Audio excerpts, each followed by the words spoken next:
أعوذ بالله من الشيطان الرجيم. بسم الله الرحمن الرحيم.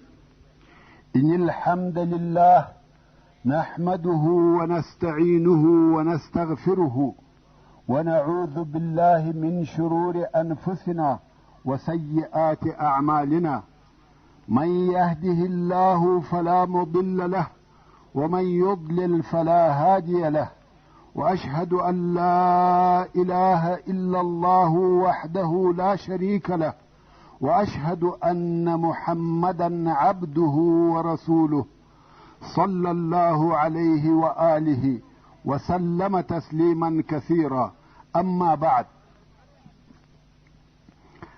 د سرور کائنات صلی الله علیه و آله وسلم ژوند. محترم ورونو، زموږ قصه دې ځای ته را رسېدلې وه. آخري لیک او رسالې بیان درته وکړي چې د عمرو بن العاص رضی الله تعالی عنه په واسطه د عمان و پاچاهانو عبد او جعفر ته ولېږل سوه او هغو دواړو اسلام قبول کړي او د رسول الله صلی الله علیه و آله وسلم تصدیق یې وکړي. عمرو بن العاص رضی الله تعالی عنه وایي ما ته یې د اسلامي احکامو په عملي کولو کې اختیار راکړي او د هغه چا په مقابل کې چې زما مخالفت به کاوه دوی زما شک و مکان وه. د دغه قصې څخه دا معلومیږي چې دغه لیک د نورو پاچاهانو تر رسالو ډېر وروسته لیږل سوی دی او شاید د دغه لیک لیږل د مکې مکرمې تر فتح وروسته وه. اوس نو د دغه رسالو په لیږلو سره رسول الله صلی الله علیه و آله وسلم خپل دعوت د مځکې و اکثرو پاچاهانو ته ورساوه چې چا ایمان راوړي او چا انکار وکړي. په هر حال د هغه کافرانو فکر په دغه موضوع مشغوله سو او دوی د رسول الله صلی الله علیه و آله وسلم د نامه او دین سره آشنا او باخبره سوه.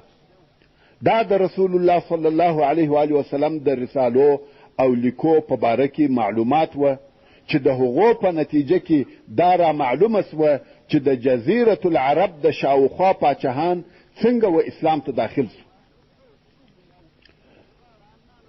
دغه د رسالو د لیږلو په موده کې هم د رسول الله صلی الله علیه و آله وسلم د طرفه د شاوخوا و ځینو سرکشو قبیلو ته سریې یا ټولۍ لیږل کېدې چې د هغې جملې څخه دغه د هجرت د اتم کال د ربیع الاول په میاشت کې رسول الله صلی الله علیه و آله وسلم شجاع ابن وهب رضی الله تعالی عنه و هوازن ته ولېږي چې و هغو ته جزا هم ورکړه او غنیمتونه یې هم ځینې راوړه. دغه رنګه رسول الله صلی الله علیه و آله وسلم یوه ټولۍ د غالب ابن عبدالله رضی الله تعالی عنه په مشرۍ و قدید او د بني ملوح قبیلې ته ولېږل چې غالب رضی الله تعالی عنه هم د هغو څخه غنیمتونه راوړه. حال دا چې دغه قبیله ډېره لو او قوي قبیله وه، ځینې وتښتېده او مسلمانانو یې حیوانات په غنیمت راوسته.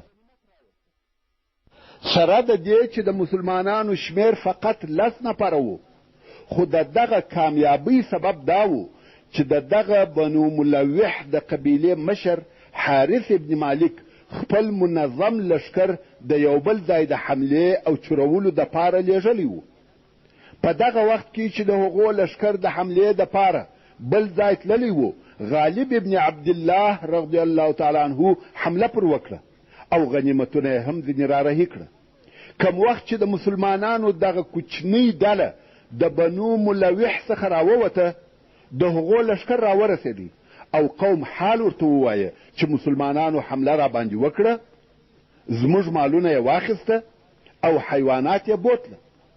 هغه لشکر په مسلمانانو پسې رارهي سو. اوس نو د بني ملوح پوره لشکر په 10 نفرو مسلمانانو پسې دی. غالب رضی الله تعالی عنه وایي دونه رانږدې سوه چې موږ یې وینو. هغه پوره او کامل لشکر دی او موږ 2 نفره یو. دا مو یقین سو چې اوس مو نیسي او وژني مو. موږ په دغه فکر کې یو. غالب رضی الله تعالی عنه وایي والله اسمان صاف و، هیڅ اوریځ نه وه چې یو وارې پر اسمان اوریځې پیدا سوې، څو باران شروع سو. هغه لښکر راپسې دی، قریبه ده چې راورسېږي، خو دونه شدید باران وسو چې سیلونه وبهېده. د سیل قدرت خو در معلوم دی چې موټر د باره سره وړي. په دښتو کې چې سیل راسي لکه یوه ډېره لو واله یا رود چې بهیږي او څوک نسي تر اوښتلی یا پورې وتلی. غالب رضی الله تعالی عنه وایي دغه لوی سیل زموږ مسلمانانو او د بني ملوح د کفارو په مابین کې وبهېدی او بهیږي. کفار نسی کولای چې تر دغه سیل راتیر سي او موږ الله جل جلاله د دغه سیل په واسطه د کفارو د شر څخه خلاص کړو. بیا نو د مؤته تر جنگ د مخه آخرنۍ سریه چې رسول الله صلی الله علیه و آله وسلم ولیږل هغه د عمرو بن کعب رضی الله تعالی عنه سریه وه. دا سریه د هجرت د اتم کال د ربیع الاول په میاشت کې وه. رسول الله صلی الله علیه و آله وسلم 14 نفره ذات الاطلاع ته د دعوت دپاره ولیږل. ذات الاطلاع د وادي القرا و شمال ته واقع دی چې و شام ته ډېر نږدې دی. دغه سریه د جنگ او حملې دپاره نه وه بلکې د دعوت او د اسلام د تبلیغ دپاره وه. د دوی سره د جنگ دپاره اسلحه هم نه وه ورسره. دغه ډله 600 کیلومتره لرې د دعوت دپاره ولاړه. ورونو د اصحاب کرامو و همت او صداقت ته متوجه سي. 600 کیلومتره د کفارو په مځکه کې پیاده ځي چې هلته د الله جل جلاله و عبادت ته خلق راوبولي. ما او تا د اسلام دپاره څه کړي دي؟ څو دغه ډله نږدې و شام ته ورسېده. هلته د غساسینه قبیله په خبره سوه او حمله پر وکړه. بې له یوه نفره نور یې ټول شهیدان کړه. هغه یو نفر چې هغه هم زخمی سوی و خو شهید نسو و رسول الله صلی الله علیه و آله وسلم ته یې حال او خبر وروړي. اوس نو د غسان د طرفه پر مسلمانانو څو واره تیری او تجاوز وسو. دا درېیم وار دی چې پر مسلمانانو تجاوز کوي. دلته نو رسول الله صلی الله علیه و آله وسلم اراده وکړه چې د غسان قبیلې ته جزا ورکړي او د دغه مقصد دپاره مسلمانان راټول کړه. مګر د غسان قبیله تر اندازې زیاته لو قبیله ده او په عین حال کې د روم سره هم عهد او اتفاق لري چې د ضرورت په وخت کې به روم د دوی کومک کوي او بالمقابل د ضرورت په وخت کې به دوی د روم څخه دفاع کوي لکه امریکا او اسرائیل. نو د غسان د قبیلې سره جنگ آسانه کار نه دی. خو رسول الله صلی الله علیه و آله وسلم د غساسینو پر ضد د جهاد اعلان وکړي او ویې فرمایل هر مسلمان چې و دغه جنگ ته وتلی سي باید ووځي. رسول الله صلی الله علیه و آله وسلم ته ټول 3000 نفر راټول سوه چې تر دغه وخته پورې دغه د مسلمانانو هغه لوی لښکر دی چې سره یوځای کیږي. دا اول وار دی چې د مسلمانانو د لښکر شمیر و 3000 نفرو ته رسیږي. مقصد دا چې د غساسینو د جنگ دپاره 3000 نفر مسلمانان سره یوځای سوه. دغه جنگ هغه لوی او سخت جنگ دی چې مسلمانانو د رسول الله صلی الله علیه و آله وسلم په حیات کې کړی دی. دغه جنگ د نصاراو د ښارو د فتح کولو دپاره شروع او مقدمه بلل کیږي. دغه جنگ د هجرت د اتم کال د جمادی الاول په میاشت کې پیښ سو چې د 690 عیسوي کال د اګست یا سپتمبر میاشت وه. مؤته یو کلی دی چې په شام کې د بلقا و ښار ته نږدې دی او د بیت المقدس څخه 2 منزله لرې دی. او د دې جنگ اساسي سبب دا دی لکه د مخه چې مو درته وویل چې رسول الله صلی الله علیه و آله وسلم د حارث ابن عمیر رضی الله تعالی عنه په لاس د بصرا و پاچا ته لیک ولېږئ. په لار کې شرحبیل ابن عمرو الغساني پر پیښ سو چې دغه شرحبیل د شام د مځکې پر بلقا حاکم و. د رسول الله صلی الله علیه و آله وسلم قاصد حارث ابن عمیر رضی الله تعالی عنه یې ونیوی او بیا یې شهید کړي. د سفیر یا قاصد وژل دونه لوی جرم دی چې د جنگ تر اعلان لا هم لوړ دی. دغه کار پر رسول الله صلی الله علیه و آله وسلم ډیر سخت او شدید تاثیر وکړي. نو ځکه یې دغه لښکر چې شمیر یې 3000 نفره و د غسان د جنگ دپاره آماده کړي او رسول الله صلی الله علیه و آله وسلم د دغه لښکر دپاره آمران یا قومندانان وټاکل. وی فرمایل د لښکر آمر زید ابن الحارثه رضی الله تعالی عنه دی.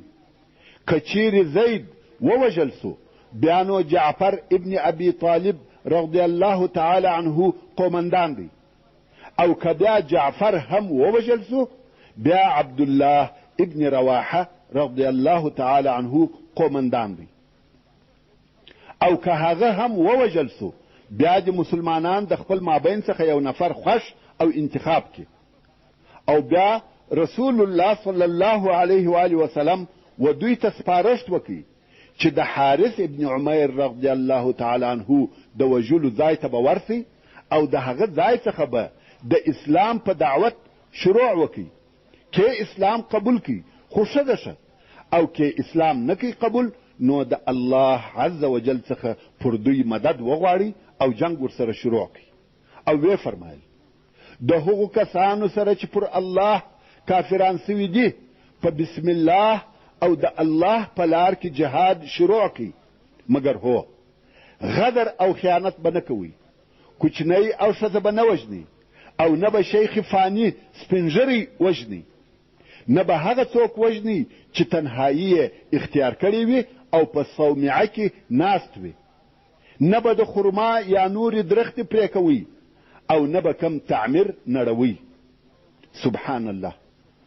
د رسول الله صلی الله علیه و آله وسلم په امر دغه د اسلام د جنگ قوانین دي، خو تاسې نن ورځ د هغو کسانو د جنگ د قوانینو سره قیاس کوي چې د بشر د حقوقو بیرغ یې په لاس کې نیولی دی، د ښځو او کوچنیانو د حقوقو نارې وهي. آیا دوی په خپلو جنګو کې د ښځو او کوچنیانو د سپینږیرو او بېطرفه انسانانو کم مراعت کړی دی؟ او که زهر آلوده بومان پر کورو او ښارو غورځوي چې د وژلو پرته د مریضوي آثار یې تر کلو کلو پاته کیږي. پر دې موضوع ډېرې خبرې کېدلی سي، خو هغه تبصرې به تاسې ته پرېږدم مګر د حق او عدالت په ترازو سره حکم وکړي.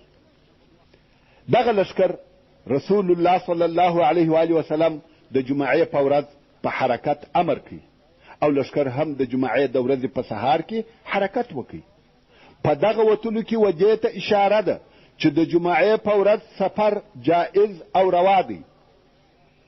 که څه هم ځینې خلک په دې کې شک لري چې آیا د جمعې په ورځ سفر جائز دی که یا، خو دغه لښکر د جمعې د ورځې په سهار کې حرکت وکړي. هو د جمعې په ورځ سفر منع دی، خو هغه وخت چې د جمعې د لمانځه وخت داخل سي او لمونځ پر خلقو واجب سي بیا نو سفر منع دی.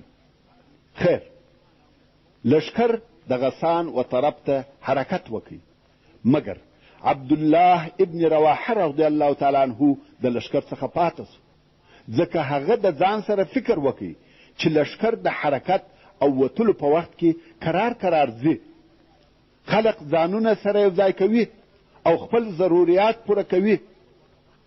نو دی رضی الله تعالی عنه د لښکر سره نه ووتی، ویل د جمعې لمونځ به د رسول الله صلی الله علیه و آله وسلم سره ادا کم او بیا به په لښکر پسې ورهیسم او ورسېدلی سم. د جمعې تر لمانځه وروسته رسول الله صلی الله علیه و آله وسلم ولیده چې عبدالله ابن رواحه رضی الله تعالی عنه دلی دی نو ویل ولې پاته سوی یې؟ عبدالله ویل یا رسول الله زه په لښکر پسې ورسېدلی سم، دا مې خوښه وبلل چې د جمعې لمونځ ستا سره وکم او بیا پسې وررهي سم، ځکه د ده په فکر د جمعې لمونځ او هغه هم د رسول الله صلی الله علیه و آله وسلم سره دا ډېر لوی ثواب دی.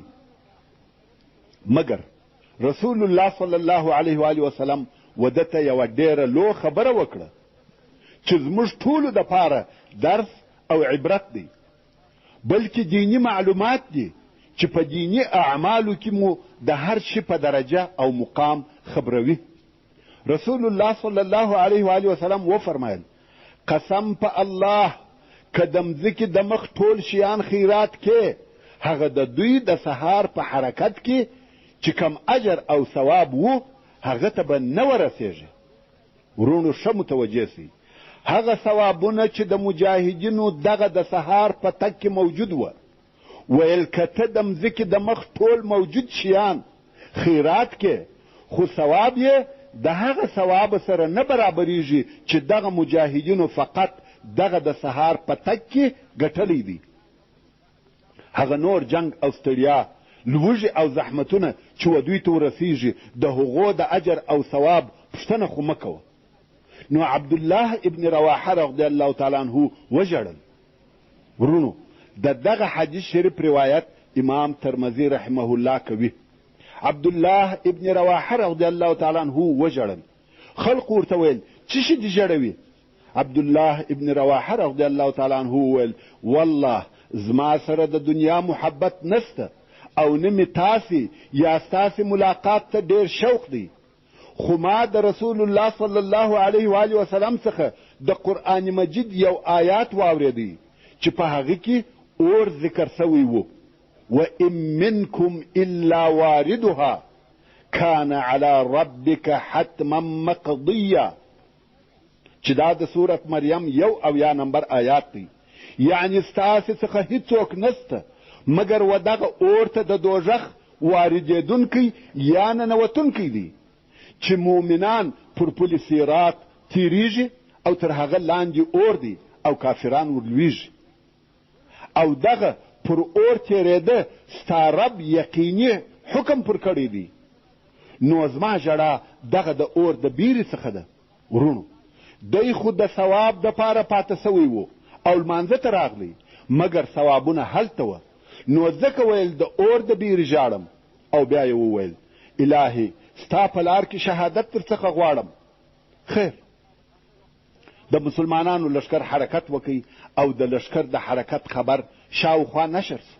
د مدینې منورې د یهودو څخه یو نفر و رسول الله صلی الله علیه و آله وسلم ته راغلی او ویل یا محمد، موږ ته په تورات کې ویل سوي دي که یو نبي د خلقو نومونه په داسې طریقه سره یاد کړي، که فلانی ووژل سو بیا فلانی، او که فلانی ووژل سو بیا فلانی، هغه نفر ټول وژل کیږي. حتی که د 100 نفرو نومونه هم یاد کړه هغه ټول وژل کیږي. یعنی تا اوس د خپلو درو قومندانانو نومونه یاد کړه. رسول الله صلی الله علیه و آله وسلم وفرمایل دا داسې کار دی چې د الله جل جلاله اراده داسې وه. د دې لښکر سره خالد ابن ولید رضی الله تعالی عنه چې نوی مسلمان سوی و هم ملګری دی. لښکر د غسان پر طرف رهیسو.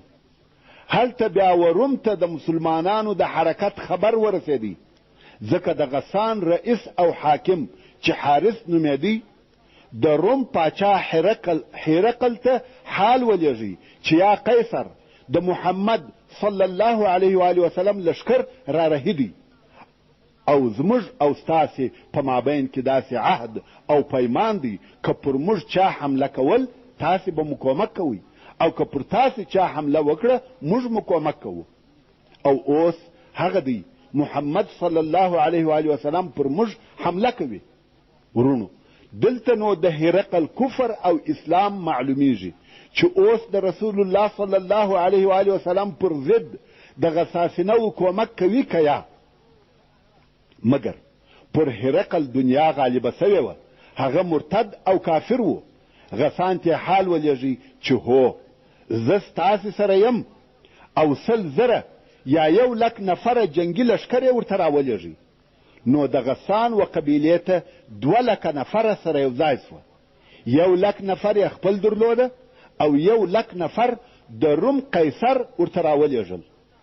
اوس نو د کفارو په دغه 200,000 نفریز لښکر کې 50,000 د آس سپاره وه. او دا هم درته معلومه ده چې په جنګو کې پر آس هغه قوي او مشهوره پهلوانان سپرېده.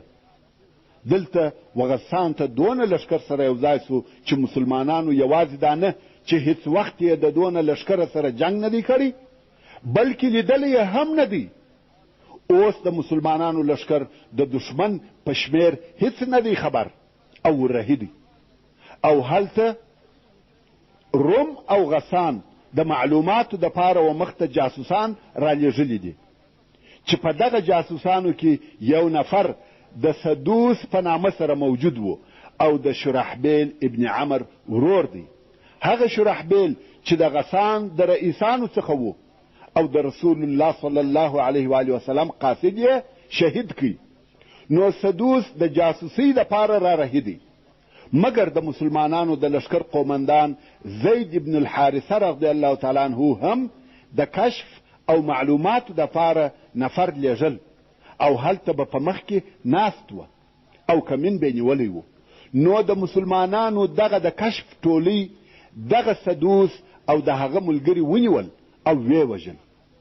دا د رسول الله صلی الله علیه و آله وسلم د قاصد انتقام او بدله سوه چې تر جنگ د مخه واخیستل سوه او د غسان د قبیلې د یوه رئیس ورور ووژل سو چې دې کار نور هم د روم او غسان د قبیلې قهر او غضب ورزیات کړي. د مسلمانانو لښکر بیا هم د شمال پر طرف رهي دی، څو په معان کې یې واړول. معان د شام په مځکه کې د یوه ښار نوم دی چې د حجاز و شمال ته نږدې دی. په دغه وخت کې د مسلمانانو استخباراتو دا خبر ورته راوړي چې هرقل د 100,000 نفرو سره د بلقا په مځکه کې اړولي دي او هلته د ده د لښکره سره د غسان د قبیلو 100,000 نفره نور هم یو ځای سوي دي چې په دې حساب د دشمن د لښکر شمیر 200,000 نفره کیږي. اوس چې مسلمانان په معان کې دي او دوی ته دا خبر ورسېدی چې د دشمن لښکر 200,000 نفره دي، د مسلمانانو په حساب کې هیڅ دا نه وه چې دوی به د 200,000 نفریز دشمن سره مخامخ کیږي. ناببره په دغه مځکه کې چې د خپل مرکز څخه هم ډیر لرې وه دا خبر ورته راغلی. نو زید ابن الحارثه رضی الله تعالی عنه د صحابه کرامو مشران سره راټول کړه. د مهاجرینو مشران، د انصارو مشران، د لښکر مشران ټول سره یو ځای سوه او مشوره کوي چې موږ باید څه وکړو. موږ 3,000 نفره یو او دشمن 200,000 نفره دی، لکه یو دریاب چې را رهي وي.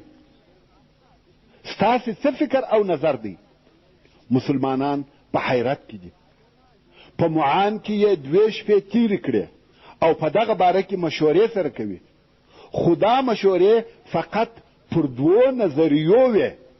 یو نظر دا و چې ویل جنګ ورسره کوو، او بله نظریه دا وه چې رسول الله صلی الله علیه و آله وسلم ته به حال ولیږو، شاید نور مدد او کومک را ولیږي، یا به مو په جنګ کولو امر کې نو به جنګ کوو. د دوی په مابین کې هیڅ داسې څوک نه و چې ودې وایي بیرته به پر شا ولاړ سو. ورونو، دغه همت او جرأت، شجاعت او شهامت ته وګورئ. 3,000 نفر د 200,000 نفرو په مقابل کې جنګیږي.